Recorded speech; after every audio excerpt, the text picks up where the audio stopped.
বাংলাদেশ ইসলামী ছাত্র শিবির শিক্ষার্থীদেরকে নিয়ে একটা রিসোর্টে গিয়েছে। তো আমি মনে করি এটার বিষয়ে জগন্নাথ বিশ্ববিদ্যালয়ের প্রশাসন যে আছে তারা নির্বাচনী আচরণবিধি পরিপন্থী কাজ করেছে কিনা সে বিষয়টা খতিয়ে দেখা উচিত। আমরা বিভিন্ন জায়গায় ছাত্র দলের নামে নেতিবাচক খবর শুনি, বিভিন্ন জায়গায় চাঁদাবাজির খবর শুনি, দখলদারির খবর শুনি, সেগুলোর আমরা নিন্দা জানাই। আমি একটু শঙ্কিত যে আদৌ জগন্নাথ বিশ্ববিদ্যালয় কেন্দ্রীয় ছাত্র সংসদ নির্বাচন অনুষ্ঠিত হবে কিনা।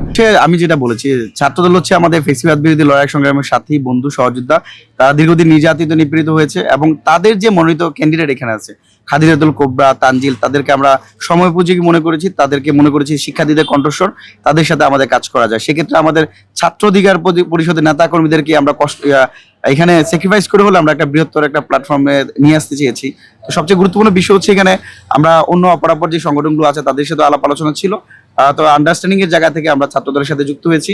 এখন আপনি ক্যাম্পাসের বাইরে ছাত্রদল এবং জগন্নাথ বিশ্ববিদ্যালয়ের ছাত্রদলকে আমরা দুই ভাগে বিভক্ত করেছি। আমরা বিভিন্ন জায়গায় ছাত্রদলের নামে নেতিবাচক খবর শুনি, বিভিন্ন জায়গায় চাঁদাবাজির খবর শুনি, দখলদারির খবর শুনি, সেগুলোর আমরা নিন্দা জানাই। পাশাপাশি আমরা জগন্নাথ বিশ্ববিদ্যালয়ে যারা খাদিজাতুল কোবরা আছে, তানজিল আছে, যারা জগন্নাথ বিশ্ববিদ্যালয়ের শিক্ষার্থীদের জন্য বিগত সময়ে আন্দোলন করেছে, সংগ্রাম করেছে, সেই জন্য আমরা জগন্নাথ বিশ্ববিদ্যালয়ের শিক্ষার্থীদের চাওয়ার উপর ভিত্তি করে আমরা একটা ঐক্যবদ্ধ প্যানেল দিয়েছি। আপনি জানেন একেএম রাকিব দীর্ঘদিন ধরে সম্পূরক বৃত্তি আন্দোলন, তারপর হচ্ছে তাদের দ্বিতীয় হল উদ্ধার আন্দোলন, হলগেট সংস্কার, বিভিন্ন কাজগুলোতে নেতৃত্ব দিয়েছে। সর্বশেষ যমুনাত্ম যে আন্দোলন হচ্ছে সেখানে রাকিবের সাথে তানজিলরা ছিল। তাই জন্য আমরা মনে করি আমাদের সংগঠনের বাইরে সীমাবদ্ধ না রেখে একটা বৃহত্তর পরিসরে ছাত্রদল এবং সাধারণ শিক্ষার্থীদের সম্মানে আমরা একটা প্যানেল দিয়েছি। আশা করি একটা ঐতিহাসিক প্যানেল হয়েছে। আমরা বিশ্বাস করি জগন্নাথ বিশ্ববিদ্যালয়ের শিক্ষার্থীরা কোনো উপঢৌকন বা উপহারের বিনিময় নয়, বিগত সময় যারা তাদের শিক্ষার্থীদের ম্যান্ডেট নিয়ে কাজ করেছে, তাদের প্রতিনিধি হয়ে কাজ করেছে, তারাই আগামীতে তাদের যে নির্বাচন অনুষ্ঠিত হবে সেদিন নির্বাচনে আসবে এবং ঐক্যবদ্ধ নির্বিঘ্ন অভিযান প্যানেলে তারা ভোট দিবে। দ্বিতীয়ত যে আমি যেটা বলেছিলাম, আমাদের ছাত্র অধিকার পরিষদ জগন্নাথ বিশ্ববিদ্যালয়ের সাধারণ সম্পাদক যারা যে ছিল তাদেরকেও আমরা প্যানেলে অন্তর্ভুক্ত করতে পারি নাই। সেক্ষেত্রে মনোক্ষুণ্ণ থাকতে পারে। আমরা ছাত্র অধিকার নেতা কর্মীরা সেই স্যাক্রিফাইস মেন্টালিটি আছে। আপনি যেটা বলেছেন ছাত্র দলের যে প্যানেল ঘোষণার দিন যেই ঘটনা ঘটেছে, বিভিন্ন রকম ঘটনা ঘটেছে, আমরা মনে করি ছাত্রদল সেই বিষয়গুলো কাটিয়ে উঠবে এবং একসাথে সবাই মিলে কাজ করব। আশা করি এটা নিয়ে কোনো নেতিবাচক প্রভাব পড়বে না। আমরা সবচেয়ে বড় শঙ্কার বিষয় যে আমরা দেখতে পেয়েছি 22 ডিসেম্বর সেই ইলেকশন হওয়ার কথা, পরবর্তীতে আবার সেটা বিলম্বিত হচ্ছে। তো ফেব্রুয়ারিতে ইলেকশন হলে জানুয়ারির সময়টাতে নির্বাচন হওয়াটা সেটা খুবই শঙ্কার জায়গায় তৈরি হয়েছে। আমি প্রথমত একটু শঙ্কিত যে আদৌ জগন্নাথ বিশ্ববিদ্যালয় কেন্দ্রীয় ছাত্র সংসদ নির্বাচন অনুষ্ঠিত হবে কিনা। তো আমরা স্পষ্ট করে বলতে চাই, প্রশাসনকে নির্ধারিত টাইমের মধ্যে জগন্নাথ বিশ্ববিদ্যালয় ছাত্র সংসদ নির্বাচন অনুষ্ঠিত করতে হবে এবং শিক্ষার্থীরা যেন তাদের ম্যান্ডেট দিয়ে তাদের নেতা নির্বাচন করতে পারে, এরকম একটা শান্তি শৃঙ্খলা সহাবস্থান পরিবেশ নিশ্চিত করতে পারে।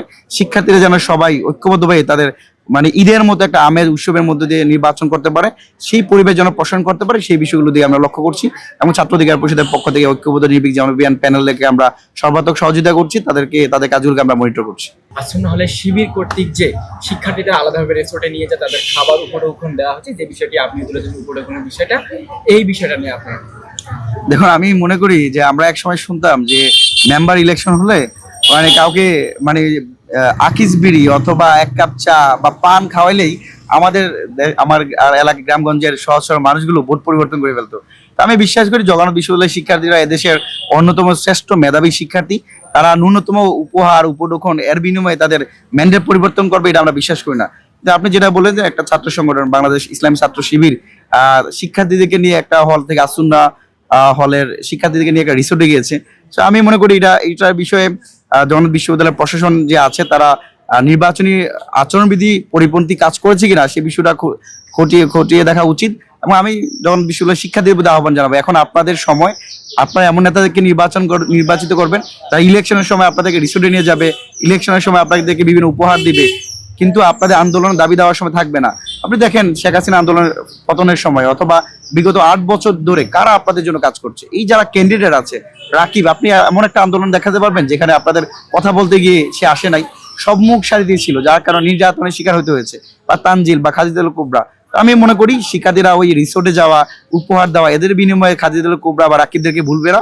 তাদের সঠিক নেতৃত্ব আসবে এবং তাদের সঠিক সিদ্ধান্ত নিবে বলে আমরা বিশ্বাস করি।